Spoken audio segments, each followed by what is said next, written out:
త్యాగైనేకే అమృతత్వమానసు అని భారతీయ సంస్కృతి చెబుతుంది. న కర్మణా న ప్రజయా ధనేన త్యాగేనైకే అమృతత్వమానసు.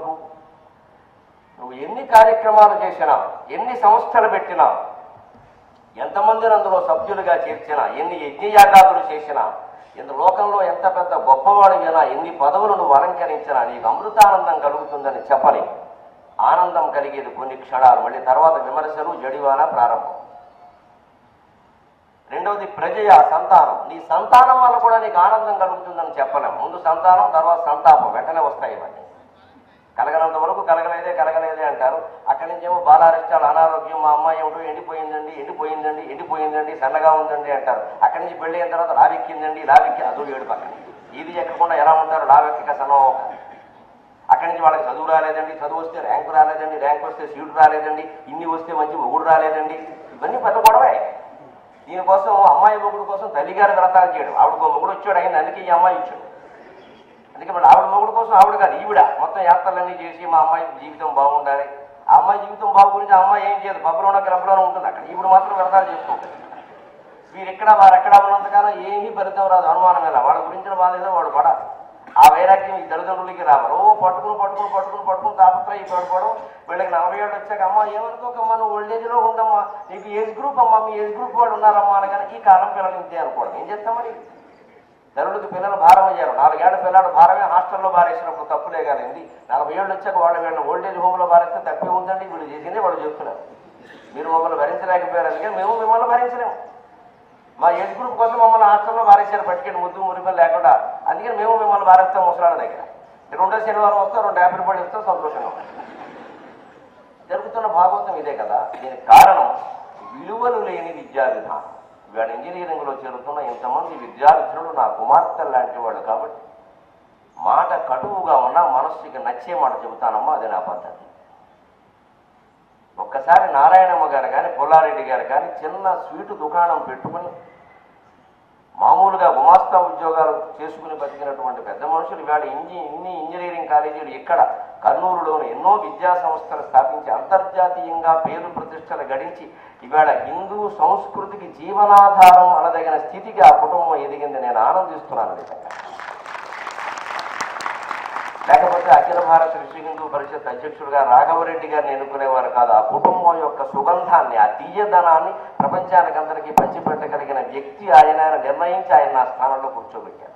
పుల్లారెడ్డి గారి యొక్క వారసత్వం తీపి పంచడమే తప్ప ఆ కుటుంబానికి మరొక రకమైన బాధని పంచడం తెలియదు. ప్రపంచం అంతటికీ తీపి పంచిన కుటుంబం పుల్లారెడ్డి గారి కుటుంబం. అది ఇవాళ విద్యా విధానంలో కూడా ఆ తీయదనాన్ని, సామర్థ్యాన్ని పంచాలని ఈ కళాశాల ఏర్పాటు చేశారు. ఇవాళ నాకు ఆనందం కలిగింది.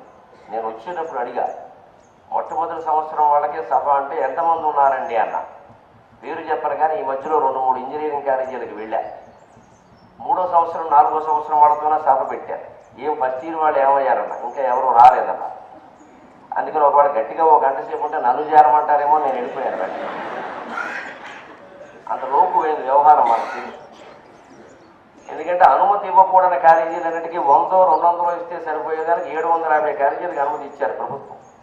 సరే, ఇచ్చిన వాడు ఆరోగ్యం ఎలా ఉందో ఇవాళ టీవీలో వచ్చింది పొద్దునే. ఆ కాలేజీల ఆరోగ్యం కూడా అలాగే ఉంది. అందుకని 750 కాలేజీలకు అనుమతిస్తే ఏమవుతుంది? అనవసరమైన గడ్డి పరకలన్నీ పుట్టాయి ఇక్కడ. ఇలాంటి స్థితిలో ఇంజనీరింగ్ కాలేజీలు అంటే ఏదో ఒక మాయ చేసేసి పిల్లల్ని ఎత్తుకుపోతారేమో అన్నంత భయం కలిగేటువంటి స్థితిలో 600 మంది నూతన సంవత్సరంలో చేరినటువంటి విద్యార్థులతో, వారి తల్లిదండ్రులతో వివాహ వేదికలాగా కళకళలాడిపోతున్న ఈ సభ నాకు చాలా ఆనందం కలిగిస్తుంది. ఇది నారాయణమ్మ గారి పూజాఫలం, పుల్లారెడ్డి గారి పుణ్యఫలం. విత్తనం గట్టిదైనప్పుడు తర్వాత మొక్క ఎంత దృఢంగానే ఉంటుంది, అనుమానం ఏంటి. దాన్ని మనం ఎందుకంటే ఇక్కడ చేరిన వాళ్ళు ఎవరు వేరే ఆలోచన చెయ్యక్కర్లా. మన జీవితంలో ఎప్పుడు తీసుకునే నిర్ణయాలు ఎలా ఉండాలో భర్తృగారి సుభాషితాల్లో ఏనుగు లక్ష్మణకవి ఒక మాట చెబుతాడు. ఒకే రకమైన పదార్థం, అది ఉండే స్థానాన్ని బట్టి దానికి వైభవమా నాశనమా అనేది ఉంటుంది. నీలము తప్తలోకమున నుంచి అనామకమై నశించు అనీరమి ముత్యమట్లు నలినీదళ సంస్థితమైదనర్చు ఆ నీరమే సుక్తిలో బడి మడిత్వముగంచు సమంచిత ప్రభన్ పౌరుష వృత్తులిట్లు అధము మధ్యము ఉత్తము గొంచు వారికి పౌరుష వృత్తులిట్లు. నీలము ఒక నీటి పొట్టు, అది పెనం మీద పడుతుంది. ఏ దోశల పెనమో రొట్టెల పెనమో ఉందండి, అక్కడ పొరపాటు నీటి పొట్టు దాని మీద పడితే వెంటనే చీసమంటుంది, అది పోయింది, ఆవిరైపోయింది. అది నీటి పొట్టు తప్పు కాదు, పెనం తప్పు కాదు. పెనం మీద నీటి పొట్టు పడటమే తప్పు, నీటి పొట్టు పడాల్సింది అక్కడ కాదు. తప్తలోకమున నిలిచి అనామకమైన సించు. కాగిన పెనం మీద నీటి పొట్టు పడితే అది అనామకమై వెంటనే ఆవిరైపోతుంది. ఆ నీరమి ముత్యమట్లు నడినీదల సంస్థితమైదనర్చు. అదే నీటి పొట్టు ఇందాక కొన్ని తుంపరలు అలా పడి ఆగిపోయింది. పుల్లారెడ్డి గారు ఆశీర్వచనం, నారాయణమ్మ గారు తపఃపరం. మా పిల్లలందరూ 4 మంచి మాటలు వినాలి అంటే ఆ మాత్రం తెలిపి లేకపోతే ఎలాగా అని ఆ దంపతుల పుణ్యఫలం మనకి కావాలి. ఆ వాన కురిసినప్పుడు మీరు గమనించండి, చెరువుల్లో తామరాకుల మీద, తామరపు రేకుల మీద నీటి బిందువులు పడతాయి. తామరాకు మీద నీటి పొట్టు అంటారు. వేదాంతంలో చాలా గొప్ప మాట, దాని మీద గంటలు గంటలు చర్చిస్తారు. ఏకంగా వేదాంతం అంతా దాని మీద ఆధారపడి ఉంది.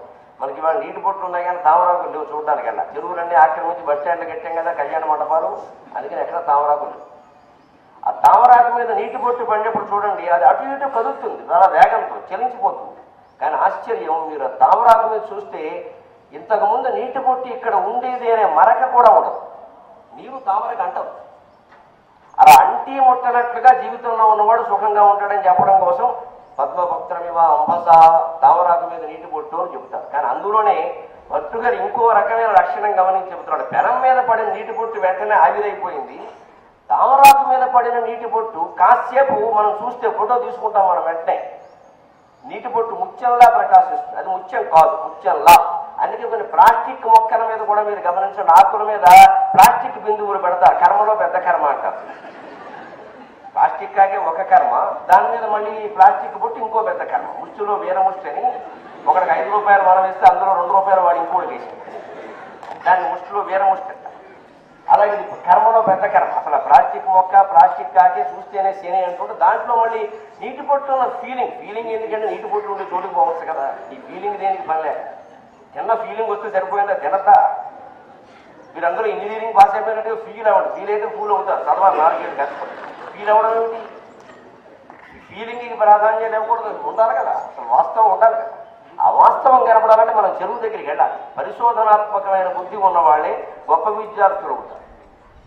ఆ తామరాకుల మీద నిజంగా నీటి పొట్లు పడినప్పుడు వాన కూడా కురవక్కల, గాలికి చెరువులో ఉండే కెరటాలు సాగుతాయి, ఆ తుంపరలు తామరాకుల మీద పడతాయి. అప్పుడు అటు ఇటు నీటి పొట్టు విచిత్రంగా పరిగెట్టినట్టు పరిగెడుతున్న ఎక్కడ తడి అంటాం. అదే మనం చొక్కా మీద పడితే వెంటనే మరకైపోతుంది, నీరు పడిన గుర్తు. అక్కడేముండవు, అక్కడ ముత్యంలా ప్రకాశించింది. గమనించండి, పెనం మీద పడిన నీటి పొట్టు ఆవిరైపోయింది, వెంటనే తామరాకు మీద పడిన నీటి పొట్టు ముత్యంలా కాసేపు ప్రకాశించింది, ఆవిరైపోలేదు, కొంతకాలం ప్రకాశించింది. కానీ నిజంగా అది ముత్యం కావాలంటే ఆ నీరమే సుక్తిలో వడి మణిత్వము గంచు సమంచిత ప్రభం. అదే నీటి పొట్టు సముద్రంలో బయట తేలినటువంటి ముత్యపు చిప్పల్లో పడి నిజంగానే ముత్యమైంది. అందున స్వాతి నక్షత్రం ఉన్న రోజున కనుక ఆ నీటి పొట్టు కనుక ముత్యపు చెప్పులో పడితే అది స్వాతి ముత్యమైంది. ఒక ముత్యం 2 లక్షలు ఖరీదు. స్వాతి ముత్యం 2 రూపాయల ముత్యాలు